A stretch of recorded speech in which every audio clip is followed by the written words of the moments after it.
حبیب ابن مظاہر اسدی بنو اسد قبیلہ سے صحابی رسول تھے جنہوں نے واقعہ کربلا میں امام حسین کی فوج میں شمولیت اختیار کی۔ وہ واقعہ کربلا میں شہید ہونے والوں میں سے ایک تھے۔ آپ امام حسین علیہ السلام کے خاص دوستوں میں شامل تھے۔ منقول ہے کہ ایک مرتبہ پیغمبر اسلام صلی اللہ علیہ وآلہ وسلم اپنے اصحاب کے ساتھ ایک جگہ سے گزر رہے تھے۔ اچانک ان کی نگاہ کچھ کھیلتے ہوئے بچوں پر پڑی۔ پیغمبر ان کی طرف بڑھے اور ایک بچے کے پاس جا کر بیٹھ گئے اور اس کے سر پر اپنا دست شفقت پھیرتے ہوئے اس کی پیشانی کا بوسہ لیا۔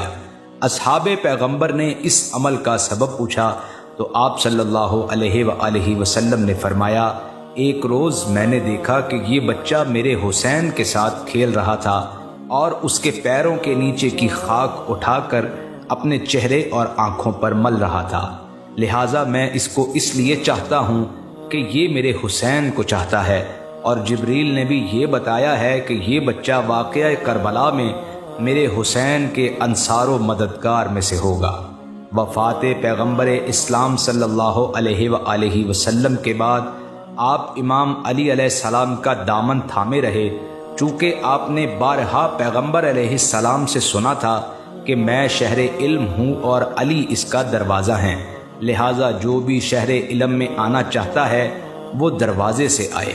اسی لیے آپ نے امام علی علیہ السلام کو سرچشمہ علوم اور وارث علم پیغمبر صلی اللہ علیہ وآلہ وسلم جانتے ہوئے ان کی طرف رخ کیا اور کچھ ہی دنوں میں ان کے خاص صحابیوں میں شمار ہونے لگے۔ آپ نے جو علوم امام علی علیہ السلام سے سیکھے ان میں سے ایک علم بلایا و منایا تھا، یعنی آئندہ ہونے والے واقعات و حوادث کا علم رکھنا اور ان کے بارے میں پیشن گوئی کرنا۔ اس سلسلہ میں ایک واقعہ روایت ہوا ہے کہ ایک بار جناب میثم تمار گھوڑے پر سوار ایک ایسی جگہ سے گزر رہے تھے جہاں قبیلہ بنی اسد کے کچھ افراد بیٹھے ہوئے تھے۔ تبھی آپ کی نگاہ حبیب ابن مظاہر پر پڑی جو خود بھی گھوڑے پر سوار تھے۔ دونوں ایک دوسرے کے قریب ہوئے اور ایک لمبی گفتگو میں محو ہو گئے۔ آخر میں حبیب ابن مظاہر نے میثم تمار سے کہا، گویا میں ایک ایسے خربوزہ فروش بوڑھے کو دیکھ رہا ہوں جو پیغمبر کی محبت میں دار پر لٹکایا جائے گا۔ جواب میں میثم تمار نے کہا، میں بھی اچھی طرح سے جانتا ہوں اس حسین چہرے اور لمبے گیسوؤں والے کو جو فرزند رسول حسین ابن علی علیہ السلام کی مدد کے لیے میدان میں جائے اور وہاں قتل کر دیا جائے گا اور اس کا سر کوفہ میں لا کر گھمایا جائے گا۔ اس بات کو کہے بہت زیادہ عرصہ نہیں گزرا تھا کہ میثم تمار کو عمر بن حریث کے بالا خانہ پر لٹکا دیا گیا اور حبیب ابن مظاہر کے سر کو کوفہ میں لا کر گھمایا گیا، اور وہ تمام باتیں جو اس دن دونوں کے درمیان ہوئی تھی لوگوں نے اپنی آنکھوں سے سچ ہوتے ہوئے دیکھ لیا۔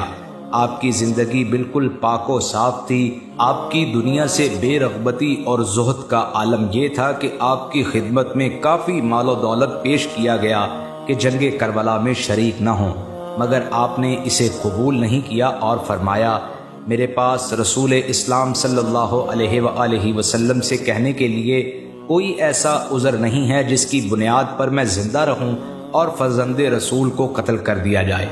پورے یقین کے ساتھ یہ بات کہی جا سکتی ہے کہ حبیب ان افراد میں سے تھے جن کے سلسلہ میں امام علی علیہ السلام نے فرمایا تھا کہ دنیا نے ان کی طرف اپنا رخ کیا مگر انہوں نے اس کو پیٹھ دکھا دی، یعنی دنیا سے منہ پھیر لیا۔ شہادت امام حسن علیہ السلام کے بعد صوفیوں نے امام حسین علیہ السلام کو خط لکھے جن میں حکومت وقت کے خلاف قیام کرنے کا مطالبہ کیا، اور اس سلسلہ میں سب سے پہلا خط سلیمان بن مریم خزائی کے گھر میں لکھا گیا، اور یہ دعوت نامہ 4 بزرگ شخصیتوں سلیمان بن سرد خزائی، مصیب بن نجبہ، رفاع بن شداد اور حبیب ابن مظاہر کے دستخط کے ساتھ مکہ بھیج دیا گیا۔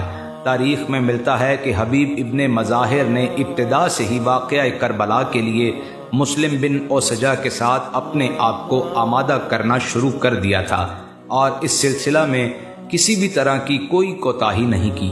آپ شہادت کے اتنے عاشق تھے کہ آپ کا دل شہادت کے لیے ہمیشہ بے چین رہتا تھا، لہٰذا جیسے ہی آپ کو امام علیہ السلام کا خط ملا، مصمم ارادے کے ساتھ امام کی نصرت کے لیے نکل پڑے۔ رات کو سفر کرتے تھے اور دن میں آرام، تاکہ ابن زیاد کے سپاہی ان کو مقصد تک پہنچنے سے روک نہ سکیں۔ آخرکار آپ 7 محرم الحرام کو کربلا پہنچے اور پہنچتے ہی اپنی وفاداری کا ثبوت دیا، یہاں تک کہ شب عاشور آ گئی۔ آپ ساری رات معبود کی بارگاہ میں دعا و مناجات کرتے رہے۔ صبح عاشور نماز کے بعد امام حسین علیہ السلام جنگ کی آمادگی میں مصروف ہو گئے۔ اپنے لشکر کی بائیں سمت کا کمانڈر حبیب ابن مظاہر کو اور داہنی سمت کا کمانڈر زہیر بن قین کو بنایا۔ امام کی فوج گرچہ ظاہراً تعداد میں کم تھی، مگر یہ افراد وہ تھے جو عزم و حوصلہ کے مالک تھے، خاص طور سے حبیب ابن مظاہر۔ لشکر کے کسی بھی حصہ سے جب کوئی شخص حبیب کو مدد کے لیے پکارتا تھا تو حبیب فوراً اس کی مدد کو پہنچتے اور دشمنوں سے جنگ کر کے اسے بچاتے تھے۔ ایک مرتبہ سالم اور یسار جو کہ غلام تھے میدان میں آ گئے اور لوگوں کو مقابلے کی دعوت دی اور کہا، حبیب، زہیر یا بریر میں سے کون ہے جو ہم سے مقابلے کے لیے آئے؟ یہ سنتے ہی حبیب اور بریر کھڑے ہو گئے، مگر امام نے انہیں روکا اور عبداللہ بن عمر وہب قلبی کو ان کے مقابلے کے لیے بھیجا، اور انہوں نے جا کر لمحوں میں ان کا کام تمام کر دیا۔ جنگ شروع ہو گئی اور لوگ ایک ایک کر کے شہید ہونے لگے، یہاں تک کہ جب مسلم بن اوسجہ زخمی ہو کر زمین کربلا پر تشریف لائے تو حبیب ابن مظاہر اور حسین علیہ السلام ان کے سرحانے پہنچے۔ حبیب نے مسلم سے پوچھا، کوئی وصیت ہو تو فرماؤ، اگر زندہ رہا تو ضرور پوری کروں گا۔ مسلم نے کہا، وصیت یہ ہے کہ جب تک زندگی رہے حسین کا ساتھ نہ چھوڑنا۔ حبیب ابن مظاہر نے کہا، خدا کی قسم میں ایسا ہی کروں گا۔ جب ظہر کے وقت امام علیہ السلام نے نماز پڑھنے کی مہلت مانگی تو حسین بن تمیم کہتا ہے کہ حسین، تمہاری نماز تو قبول ہی نہیں ہے۔ یہ سننا تھا کہ حبیب ابن مظاہر نے غضبناک لہجے میں کہا، اے گدھے، تو یہ سوچ رہا ہے کہ تیری نماز قبول ہے اور فرزند رسول کی نماز قبول نہیں ہے؟ اس کے بعد دونوں نے ایک دوسرے پر حملہ کیا۔ حبیب نے گھوڑے پر ایسا وار کیا کہ گھوڑا زمین پر گر پڑا اور اپنے سوار کو رونق ڈالا۔ یہ منظر دیکھتے ہی حسین کے احباب دوڑے اور اسے حبیب کے حملے سے بچا لیا۔